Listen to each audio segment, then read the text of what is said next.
Here we are again, another day, another card pull. So, what message do the cards have for you today?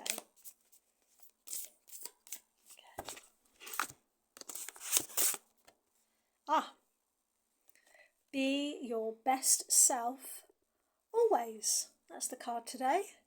Now, this isn't about perfection or keeping everyone happy.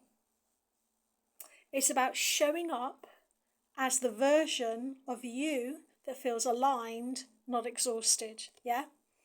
Breathwork helps strip away the noise so that you can meet yourself as you are.